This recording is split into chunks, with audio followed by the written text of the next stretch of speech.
Father Marc Swartvagher of Our Lady of Grace Church in Howard Beach works with couples, and he joins us now.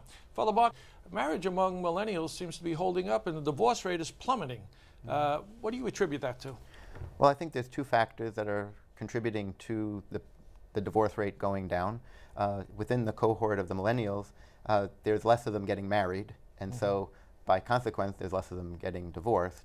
But I think within that group, they're also getting married later, and so I think that's helping them to approach marriage with maybe their eyes wide open. I think they're coming a little bit more mature, a little bit more educated, and a little bit more realistic to what they're going to find in marriage.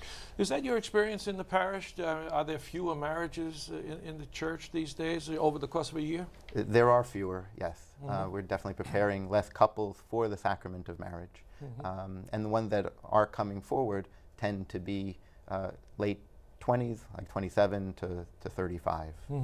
But a lot of young people are still getting together, and they are having children. They're just not getting married. That must present some pastoral problems to the church. Say, like if a couple comes, they're not married, and they present a child for baptism.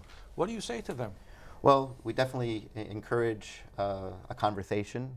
I always try to stop the interview process at that time for baptism, the application, and getting all the paperwork, and kind of focus on their relationship. And I try to encourage them to really look at their life together and to realize that they're already living many of the fruits of what a marriage is, and that there's many blessings that can be received through the sacrament. And so it's definitely an opportunity to evangelize and to catechize. Why does the church insist on the permanence of marriage? I think because we see the family as such an important part of the church. Each family is an ecclesial body. We call it the cell of the church. And if the cell is strong and vibrant and living with the values and the belief of faith, it's going to strengthen the rest of the church. And one of the things I know that you've got some experience with is working in what we call the engaged encounter. What is the engaged encounter, and how does that help prepare people for marriage? Well, it's a marriage preparation program that kind of comes out of the family of Marriage Encounter.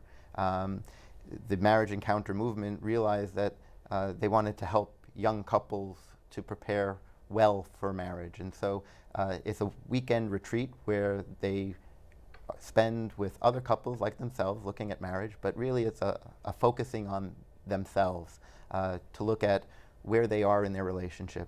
It's an opportunity to maybe raise some questions with them by listening to other couples who have gone through marriage for 10, 15 years or 50 or however many years.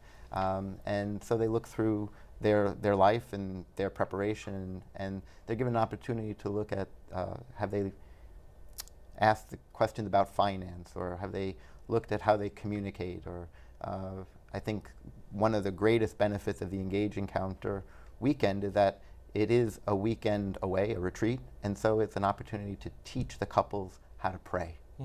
What else can the church do to encourage marriage? Well, Pope Francis has come out with the idea of a new catechumenate for married couples. Following the RCIA process, a catechumenate is one who is preparing for a sacrament. And so here it would be to maybe re-evangelize the young couple in their faith so that they really understand what it is that they're partaking in when they give their vows on their wedding day. Great. Father Marc, thanks for coming in and sharing your thoughts with us. You're welcome. Great to be here.